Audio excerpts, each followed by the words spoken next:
Good evening. The time now is 11 p.m. Our top of the hour headlines.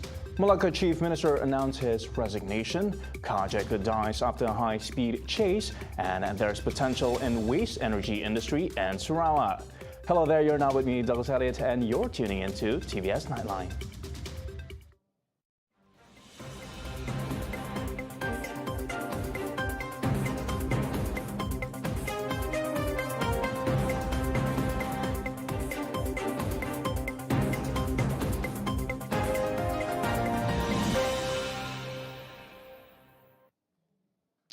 We begin with this. Deputy Prime Minister Dato Sri Ahmad Zahid Hamidi today confirmed that Dato Sri Sulaiman Muhammad Ali has submitted his resignation letter as the Malacca Chief Minister during a meeting at his office in the Parliament building. Zahid Hamidi, who is also UMNO President, said he would seek an audience with Malacca Yang Di-Pertua Negeri Tun Muhammad Ali Rustam to present the names of possible candidates to be appointed as the next Chief Minister. However, Zahid Hamidi did not say when he will seek an audience with Muhammad Ali or the number of individuals listed on the list. When asked if the change of the Chief Minister is part of the planning for the formation of the unity government in Malacca, he said that there is a possibility that it will happen. Now, over in the United States, a suspect stole a California Highway Patrol car, which led to a high-speed chase through Los Angeles before jumping to his demise out of the moving vehicle at 138 freeway. A spokesperson said it is a standard procedure for the police to lock their cars while the engine is running, but they are unsure how the suspect managed to steal the vehicle. Just before the incident, an officer was responding to a crash scene at the northbound 5 freeway. Upon inspection, the alleged suspect who was involved in the incident then hijacked the cruiser and sped off. Aerial footage showed the suspect jumping out of the speeding vehicle said to be traveling at 80 kilometers per hour before crashing into a light pole. Now, still in the States, mourners placed flowers and mementos at a memorial outside the Covenant Presbyterian School in Nashville, Tennessee on Tuesday, a day after a 28-year-old former student entered the school and killed 6 people, including 3 9-year-old students and 3 school employees. I just think this is heartbreaking and ridiculous, and this should never, ever, ever, ever happen.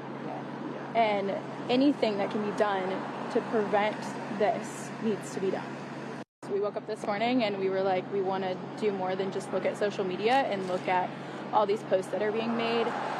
We want to do something physical, and even though this doesn't necessarily help anything, but it sends a message that things need to change and that thoughts and prayers alone aren't something that fixes or can aid this situation. Police killed the perpetrator at the Covenant School, which is attached to the Covenant Presbyterian Church in the Tennessee state capital.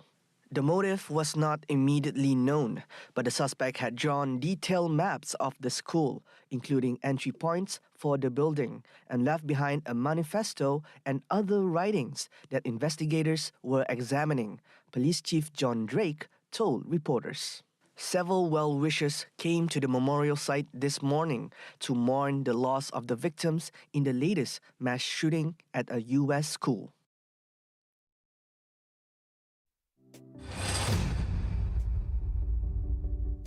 The Community Communication Department, or JCOM, pledges to convey accurate information on the government's policies among Sarawakians. Its Director General, Dato Muhammad Agus Yusof, said this is to ensure that they understand and support the government's initiative of Malaysia Madani. Dan ini merupakan satu langkah awal di pihak JCOM untuk membina hubungan pusat negeri yang baik. Kita teruja dengan kerjasama yang diberikan oleh kerajaan negeri. At the same time, Muhammad Agus noted a new director for the department in Sarawak shall be named soon. Pengarah Sarawak akan kita lantik dalam waktu yang terdekat, dan setakat ini perancangan di pusat di pihak saya lah. Kita akan adakan sekurang-kurangnya 4 program sebulan di Sarawak di daerah-daerah yang dipilih oleh pengarah baru. Itu pengarah Sarawak akan berbincanglah bersama dengan pasukannya untuk mengadakan program-program tersebut, dan JCOM akan hanya memberikan bantuan dan sokongan setakat yang dipohon. He said this when met at Wisma Bapak Malaysia after a courtesy visit to Premier of Sarawak, Datuk Patinggi Tan Sri Abang Johari Tun Openg in Kuching on Wednesday. Deputy Minister in the Premier's Office, Corporate Affairs, Information and Sarawak Public Communications Unit or UCAS, Dato' Abdullah Saidul, hopes for better cooperation between JCOM and UCAS, with emphasis to maintaining the harmony regardless of their cultural background and religious belief. He added that among the main agendas to highlight is to ensure that both parties refrain from igniting any sensitive issues related to race, culture and religion. Dalam apa-apa pun program, bukan hanya perpaduan dari segi kerjasama di peringkat pentadbiran, tetapi perpaduan dan persefahaman dari segi politik. Commenting further, the outcome from the courtesy call was that the Premier of Sarawak, Datuk Patinggi Tan Sri Abang Johari Tun Openg, stressed that the state government rejects any form of hatred among politics that can spur tension among Sarawakians. The Amanuddin Baki Institute IAB Sarawak branch plans to set up a digital classroom in Sarawak as the institute began seeking new ways of harnessing digital tools in their programs for improved outcomes. IAB Director Edmund Shah Tambo said, as a training center, this would be in line to support the state government's principles in digital development. Perlunya dunia pendidikan lebih fasih, lebih dekat, gunakan istilah dekat, hal-hal berkaitan dengan digital technology, terutamanya untuk pemimpin pendidikan, terutamanya untuk warga guru-guru di sekolah. Jangan pula kita di Institut Amanuddin Baki Jangan Sarawak ketinggalan katakan dari hal-hal berkaitan dengan penggunaan teknologi dalam menyampaikan maklumat. He also informed the incorporation of My Digital Classroom will be announced in the future. Jadi dengan wujudnya insya-Allah nanti My Digital Classroom, maka kami yakin akan lebih ramailah pemimpin-pemimpin pendidikan di negeri Sarawak yang akan fasih digital, mampu menggunakan hal-hal berkaitan dengan digital technology, berkaitan dengan teknologi dalam menyampaikan ilmu kepada anak-anak murid mereka nanti. He said this when met after a courtesy visit to the Premier of Sarawak, Datuk Patinggi Tan Sri Abang Johari Tun Openg at Wisma Bapak Malaysia in Kuching on Wednesday.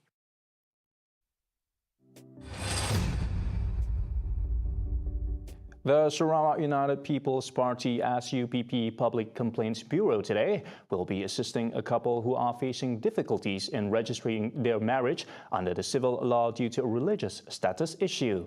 Its chief Milton Fu said the couple had approached them last year in September, seeking for help in registering their marriage under the Law Reform Marriage and Divorce Act 1976. However, one of the prospective groom's parents' marriage was registered under the Sharia law, leading to a dispute in their application for registration of their marriage by the Marriage Department and the National Registration Department, JPN. Then upon checking the religious status of the groom-to-be, because he would like to stay anonymous, so I call, hereinafter we call him Mr. A. Upon checking his religious status at JPN, nonetheless, we found out that his birth cert and his IC, birth cert and IC, okay, clearly stated that he is a Christian but not a Muslim. He told this to reporters during a press conference at SUPP headquarters on Wednesday. He further revealed that the victim, under the pseudonym Mr. A, was never informed that he was a Muslim by birth nor practiced the religion. Milton further disclosed that the couple had engaged a law firm in Kuching to write to the Islamic Affairs Department and National Registration Department on the religious status of the groom and to follow up on their application for marriage registration under civil law. After several letters and correspondences, the department has recently replied to the appointed law firm rejecting the couple's application for marriage registration. SUPP Public Complaint Bureau will assist the couple, in particular Mr. A, the groom-to-be, to appeal to JPN KL HQ and if necessary, to write to the minister concerned, which is the Minister of Home Affairs, YB Saifuddin Nasution Ismail, for an executive review of this case before resorting to a legal remedy in court, which may incur exorbitant costs. In our opinion, it is unfair, if not injustice, to Mr. A, whose birth cert and IC, which were both issued by our National Registrations Department, JPN, which succinctly stated that he is a Christian, and the grounds for rejecting his application for registrations of civil marriage by JPN are unsustainable, both in law and fact. He opined that the couple's case highlights a flaw in the national registration system and the Bureau has pledged to assist them in their quest for justice. Now, the cooperation between the state government and University of Malaysia Sarawak UNIMAS to develop green technology is lauded in its efforts to propel the state toward the path of sustainability. Dr. Madeline Burma, a fellow at Institute Masa Depan Malaysia, said that the effort will be able to produce many skilled workers in the said field. Satu ialah dari segi tenaga kerja kemahiran yang mahir dari segi bidang penyelidikan. Kalau kita lihat di universiti, di situlah bidang penyelidikan boleh dilakukan. Itu yang pertama, ya. Maknanya para profesor, para ahli akademik boleh menjalankan penyelidikan di fakulti kejuruteraan ataupun fakulti-fakulti yang berkaitan untuk memajukan teknologi hijau untuk tujuan pembangunan sektor pengangkutan kita. Itu dari segi ilmu pengetahuannya. Moreover, universities can not only produce graduates as skilled human capital. She added green technology is very important for the sustainability.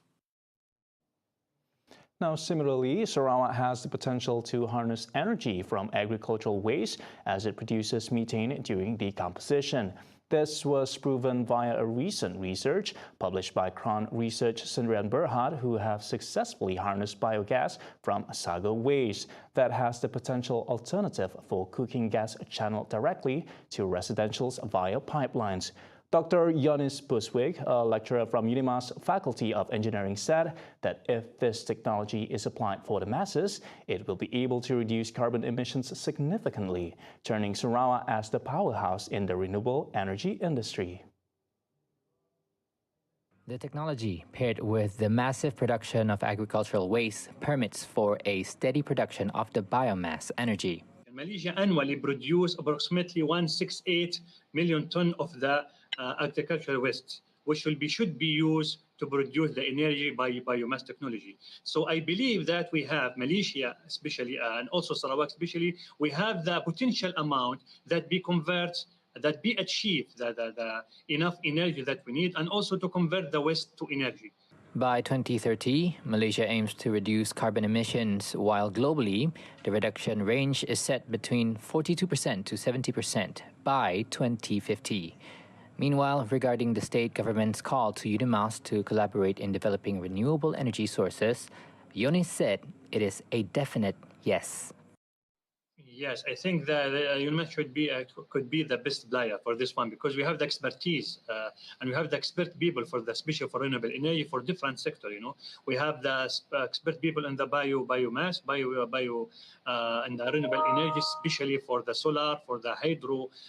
Also now we're going for the hydrogen. You know, I think now state is trying to encourage all Sarawak University or maybe all Sarawak state for the hydrogen, the green hydrogen. Is this a new technology? Could be the new, actually, but inexpensive. But I believe it's becoming on anyway. So it's better to start to think about hydrogen as one of the potential resources in the future.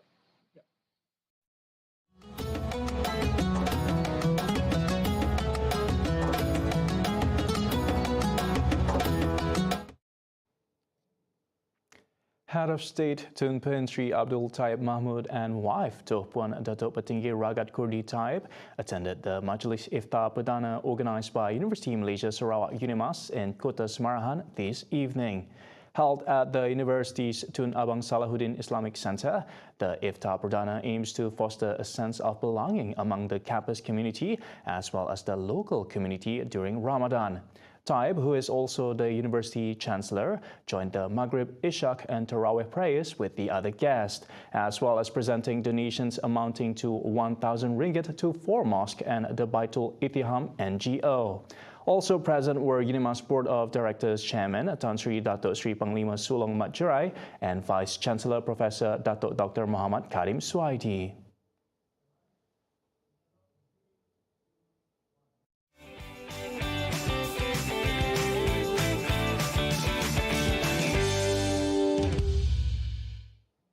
Kak Yah's Kuih Kapit Empat Dara is selling like hotcakes for iftar during Ramadan. According to its seller Noriah Ramli, the Kuih Kapit, which have been sold for over 30 years, have received twice the demand during the Muslim holy month. She said orders for the cake were open since February to be sold to Ramadan Bazaar hawkers from Kelantan, Kuala Lumpur, Kedah and Johor. Ayah boleh buat lah 40 supik, 45 supik sehari. Lepas tu kalau hot botol ni Kak Ayah buat 30 botol hingga 35 botol lah. Noria, or better known as Kak Yah, said the Empat Dara moniker refers to the fact that her kuih kapit is coated with 4 additional flavors. Kita panggil Pak Darah ni sebab dia jangok. Kalau Kelantan ke, kalau nampak cantik gini dia panggil jangok. Lepas tu jangok, mestilah darah. Tu dia panggil Pak Dara. Sebab dia jangok. Ya, Pak Dara ni bersalut ke? Dia bersalut ke kuaci coklat, kuaci biasa, coklat cheese dan kacang. Memang sohu lah sini ni. Oh, memang sohu. Dia rasa ni lah kacang lah. Untuk tambah rasa ke. She, along with her husband, have to brave a 2-kilometer stretch of the Kelantan River by boat to deliver the customers' orders. Kuih kapit was made traditionally by baking it on a metal plate above an open fire with a batter of sugar, wheat and eggs. Saya buat rasa coklat, peanut, lepas tu lagi tu orang panggil bersalut ataupun Kelantan kita kat jangok, Pak Dara. Dia bertopping lah.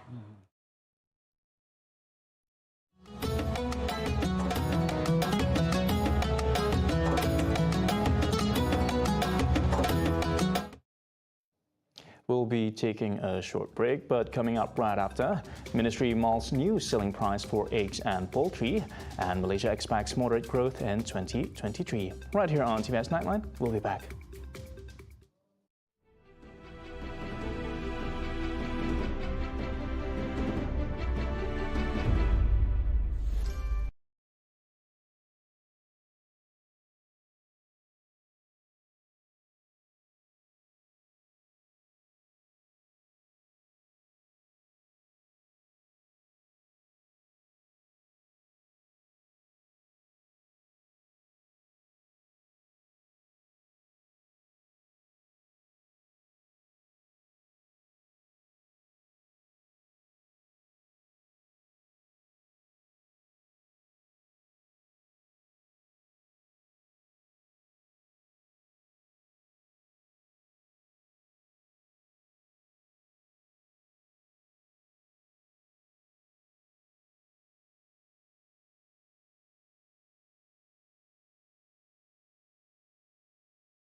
Welcome back.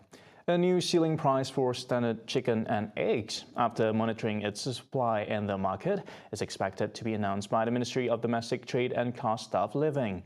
Its Minister, Dr. Sri Salahuddin Ayub, said the new revision would take into consideration the input from the Ministry of Agriculture and Food Security, and that an announcement would follow suit this week. Setakat minggu lepas, mereka Jabatan Veterina memberikan suatu angka bekalan sehingga Hari Raya Puasa adalah stabil dan mencukupi setakat minggu lepas. Oleh kerana ada desas-desus beberapa hari ini, sebab itu kedua kementerian akan berjumpa petang ini dan akan cek secara tuntas tentang data-data yang mungkin terkini, yang mungkin kalau hasil petang ini kita boleh umumkan besok tentang apa hasil pertemuan di antara KPDN dan juga MAFS. At the same time, Salahuddin assures that the price of chicken and eggs in the market currently is stable, noting that even though the price of chicken in the farm is said to have increased. Beberapa hari ini kita mendengar tentang harga ladang ayam yang meningkat. Itu pun besok petang ini. Petang ini kedua-dua kementerian KPDN dan juga MAFS akan mengadakan pertemuan. Sebab rantaian bekalan itu upstreamnya mesti disemak daripada MAFS. Kami adalah di peringkat downstream. Kita menentukan ataupun mengawal dari segi harga dan keberadaan di pasaran.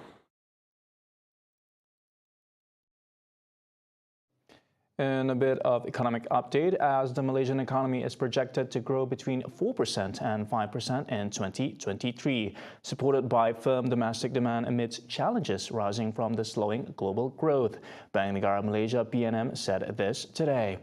In its Economic and Monetary Review 2022 report, the central bank said continued concerns about the elevated cost of living as well as input cost and their impact on the behavior of households and businesses would add to the challenges.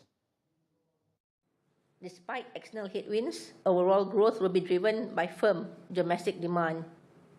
Further improvements in employment and income levels, as well as the continued implementation of existing and new multi-year projects will underpin household spending and investment activity. Furthermore, higher tourism activity from rising tourist arrivals is projected to lift growth in high-touch services subsectors, which were more impacted during the pandemic. In 2022, Malaysia's gross domestic product, GDP, recorded a moderate growth of 8.7% against the backdrop of full upliftment of COVID-19 containment measures.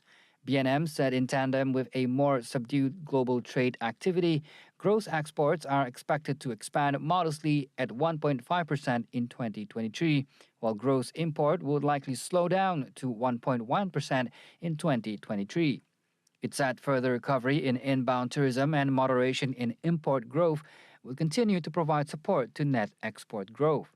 The central bank said it expected to grow at a moderate pace of 6.1% in 2023, compared with 11.3% in 2022, while private investment would be at 5.8% against 7.2% previously.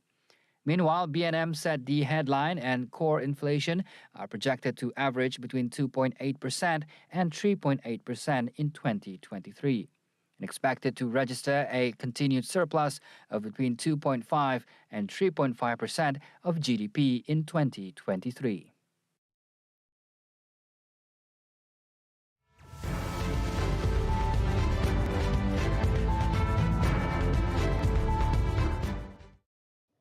In Parliament update, the Ministry of Natural Resources, Environment and Climate Change is prepared to raise incentive payments to state governments that execute forest conservation in exchange for carbon credits.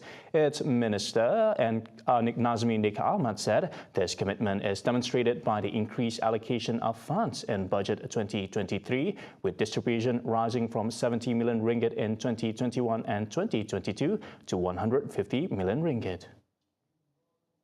The federal government acknowledges that forested areas hold significant value for the income of state governments. Jadi dalam usaha kerajaan persekutuan untuk mengekalkan komitmen yang kita buat di Rio pada 1992 untuk kekalkan keluasan hutan pada keluasan 50%, pada tahun 2019 kerajaan telah memulakan Ecological Fiscal Transfer dengan izin ataupun EFT yang berjumlah 60 juta. Dan pada tahun 20 yang diagihkan kepada kerajaan-kerajaan negeri termasuk kerana pemeliharaan hutan yang dibuat oleh pihak kerajaan negeri. He expressed his readiness to collaborate with the Ministry of Finance to increase incentives for state governments. Meanwhile, he stated that the government is currently developing a roadmap and action plan called the Nationally Determined Contribution Roadmap and Action Plan and a long-term low-carbon strategy known as the LT-LEDS under the 12th Malaysia Plan to help the country achieve its net zero aspirations by 2050. The NDC Roadmap and Action Plan will provide policy direction and action plans for climate change initiatives until 2030, while ensuring their effective implementation.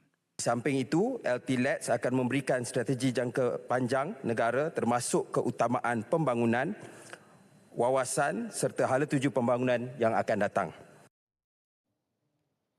5 health clinics are currently under construction in Sarawak to make healthcare services accessible for communities in the rural and interior area. Deputy Health Minister Lukanisman Awang Soni said the clinics are being built in Lubuk Antu, Julau, Serian, Lawas and Daro. Bagi meningkatkan lagi perkhidmatan kesihatan di Seratuk, KKM mempunyai perancangan untuk membina sebuah klinik kesihatan jenis 4 dan juga ketika ini kami masih lagi dalam proses mengenal pasti tapak yang bersesuaian. Pada masa kini terdapat sebuah hospital di Parlimen Seratuk dan juga masyarakat di Seratuk bergantung dengan Jabatan Pesakit Luar dan juga klinik kesihatan yang terdekat adalah klinik kesihatan Nangga Atoi. He said this in reply to a question from Serato MP Dato' Ali Biju on the ministry's efforts to overcome the issue of the lack of rural health clinics in Sabah and Sarawak. In regard to that, Lukanisman also added that the ministry is committed to ensuring optimum health facilities are provided to the people, which will cater towards those in the rural areas of Sabah and Sarawak. Pada masa kini, KKM telah menyediakan 24 hospital di Sabah dengan kapasiti 5,003 buah katil, manakala di Sarawak 23 buah hospital dengan kapasiti sebanyak 4,099 buah katil. Kesemua 47 buah hospital di Sabah dan Sarawak yang saya nyatakan ini adalah terdiri daripada hospital berpakar meja, minor dan hospital tanpa pakar yang menyediakan jalinan perkhidmatan kepakaran melalui 6 buah kluster hospital di Sabah dan Sarawak. Commenting further, he said for premier medical services, the Ministry of Health has provided 300 clinics in Sabah and 244 clinics in Sarawak in government health clinics. At the same time, Lukanisman also added that his ministry is aware of the gap for medical facilities in Sabah and Sarawak, especially in rural areas, in which mobile health services are provided as initiatives to serve the interior areas of Sabah and Sarawak.